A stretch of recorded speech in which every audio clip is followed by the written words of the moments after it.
Hello, my name is Bryce, and you are watching Business Insights.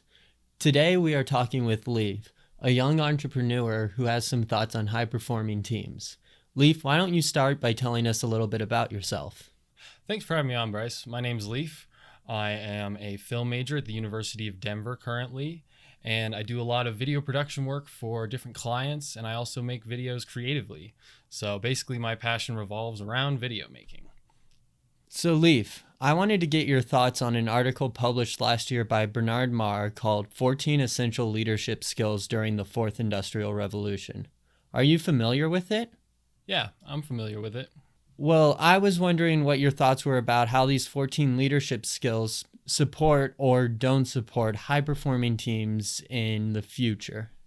Great question, Bryce. So I was reading the article. There were a few things that really stood out to me, I think he writes a lot about some of the really important things that we need in the future.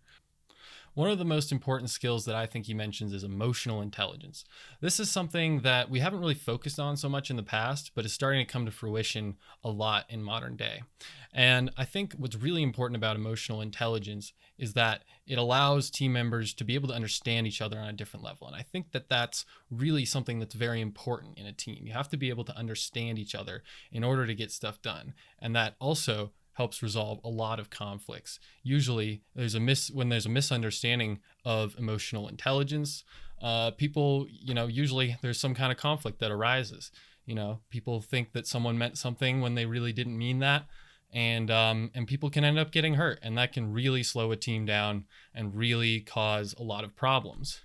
So emotional intelligence is really important. And then the last thing I want to touch on from that article that he mentions is collaboration. I think, it's pretty obvious that team needs to be able to collaborate in order to be able to innovate. And, in the past, it hasn't been as much of a focus. We have team members sort of working individually on different parts and not really collaborating that much. And I think in order to really be able to innovate, you need to be able to collaborate. And so the teams that are going to be the most high performing today are going to be the ones that are able to collaborate with each other. They're going to be the ones that are going to be very easy. It's going to be very easy for them to share their ideas with each other, with their teammates.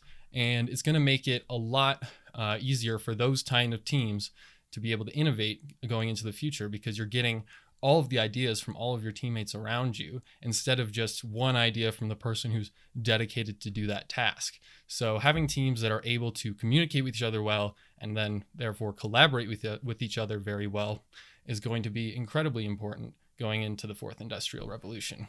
Interesting. So in your mind, in this fourth industrial revolution, what do high-performing teams look like? Oh, that's an excellent question, Bryce. For me, I always look back at my dad's company. He runs a medical device company in Bedford, New Hampshire, and they specialize, in engineering services and product development for companies that are making medical devices. And so what we try to foster in our teams is having integrity and respect for each other. And what that does is it allows people to feel a little bit more comfortable coming to work and feel really comfortable sharing their ideas and being direct with each other. We go to each other whenever we have any specific problem with something that someone did, instead of going to someone else, and gossiping about them and saying, oh, they did a terrible job on that. We go directly to them and we ask them, hey, I'm wondering why you chose this certain thing. And maybe, you'll end up finding out that, they were right and you were wrong. That's usually what ends up happening. Or, you can help them solve the problem. Either way, that's a much more positive outcome than what we see in a lot of other companies where you have a lot of this gossip factor. So I think that's really the key. All right, that makes sense. What would you say are the critical success factors for these high-performing teams? Yeah, so I think one of the most crucial aspects, as I mentioned previously, is having that mutual respect. What that does is it really opens things up for a team. It makes you so much more free within the team. As I was mentioning, my dad's company, he recently hired a woman who came from a company that he actually used to work at. And that he remembers that in work environment was not full of mutual respect. There was a lot of competition and a lot of gossip and workplace politics of that nature.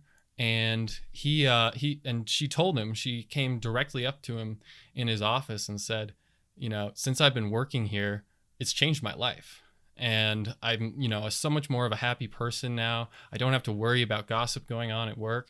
And to me, that really says it all.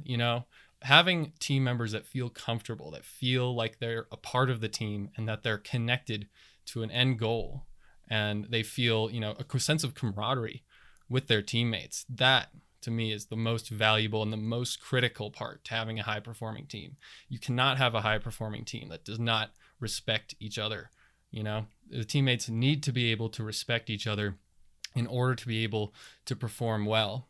And when you have a great team where people are, receptive of each other's ideas, they're, respectful of each other, and they are, they're able to collaborate, and they don't feel afraid to share their ideas. They don't feel afraid to, bring up maybe problems that they find. It really makes for a much more quality end result. And it also makes for a lot more innovation and, of course, happier team members. Our employees are super happy, and who wouldn't want that in their company? It's a great thing to have, and it makes other companies want to work with you. So I think that's going to be absolutely crucial going into the fourth industrial revolution. We're starting to see this in all kinds of businesses. This isn't just my dad's company. And companies that don't implement this are really going to get left behind, I think, because it's just so much easier to work with a company that has this mutual respect and integrity. You can feel it, and customers are going to want to gravitate towards those kind of companies. It just makes logical sense. So really, I think that is the most critical aspect, having that level of mutual respect. And it takes some time to build, but when you have that culture already present, you're working towards that culture, it makes it a lot easier. Well, that's some great insight, Leif, so thank you for providing that. So to wrap this up, I want to focus a little bit more on you. How can you, with your unique skills, contribute to these future high-performing teams? Well, thanks, Bryce, for taking an interest in me. Well, as you know, I'm big in the video space. So my skill sets naturally sort of gravitate towards the more creative side of things. I'm pretty tech savvy as well. I know how to operate these cameras and stuff, and I know how to, set up a good video, but I'm really more comfortable in that creative mode. And I'm also pretty comfortable with collaboration, like I've talked about through this whole interview. Collaboration, I think, is incredibly important, and I think that's something that I'm able to bring to a team. I think that I'm able to, be able to express my ideas and listen to others' ideas and build off of them. And I think that's a real strength that I have. And that's something that's really important in the video industry specifically, because a lot of the time you're working with people who you don't really even know. These teams tend to get thrown together pretty quickly, and they don't, stay together that well. So you need to be able to collaborate with people, quickly, and you need to be a quick learner, and you need to be able to, understand people's emotions. Like I said, emotional intelligence is huge. And I think I have a pretty good level of emotional intelligence. I think it's hard for someone to judge for themselves what their level of emotional intelligence is, but I think I have a fairly high level of emotional intelligence. And so I think bringing that to teams is really what I want to do.